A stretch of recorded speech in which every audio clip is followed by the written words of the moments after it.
Hi guys, I finally finished my cable testing.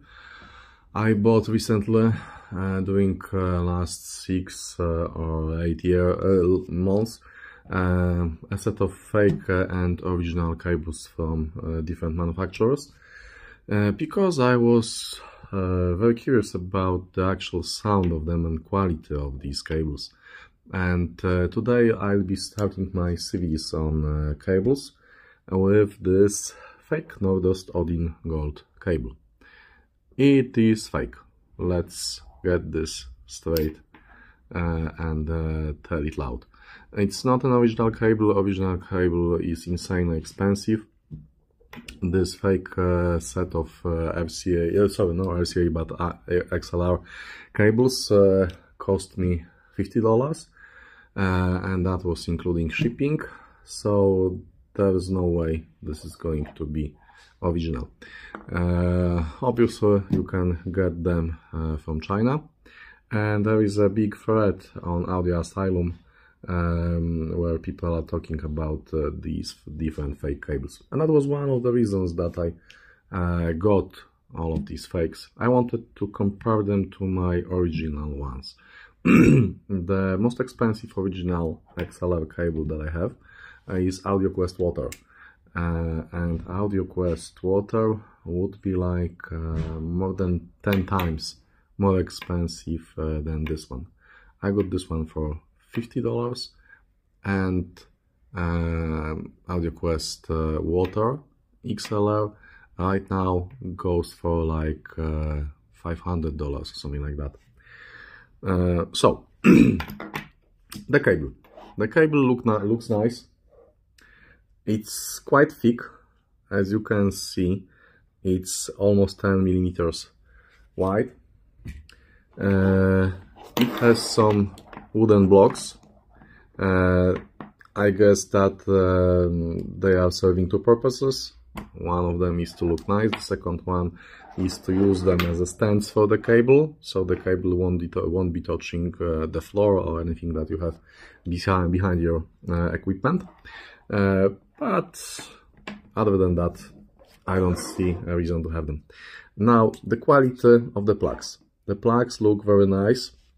They're made of aluminium, I think, because they are very light, and they are not magnetic. They are non-magnetic.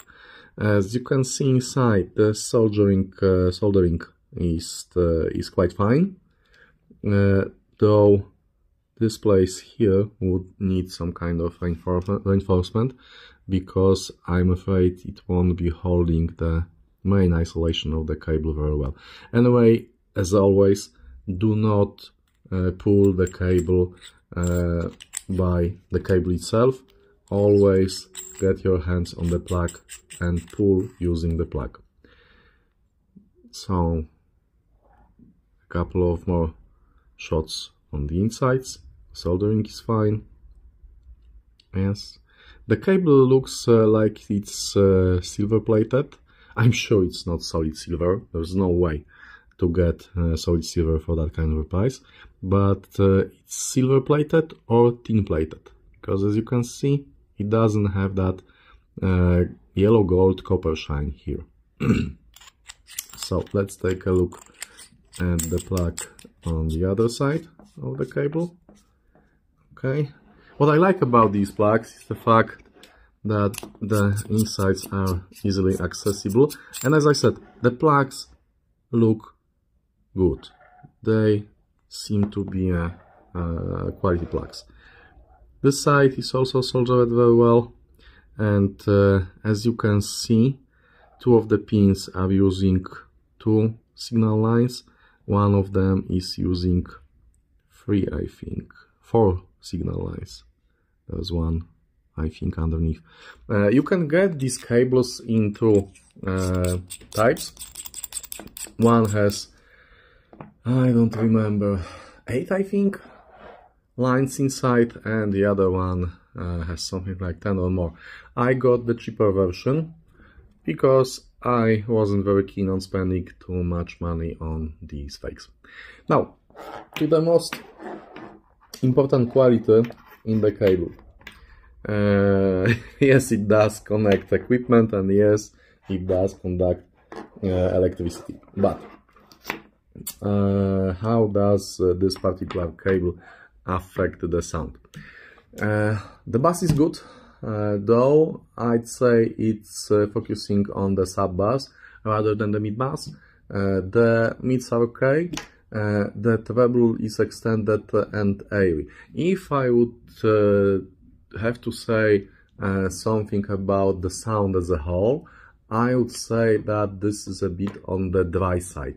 Yes, I know it doesn't make much sense to speak about the sound in that kind of words, but to me the sound here is not as full as with some other cables that I own. It's a bit on the dry side, but just a little bit. It doesn't make you think you're lacking something.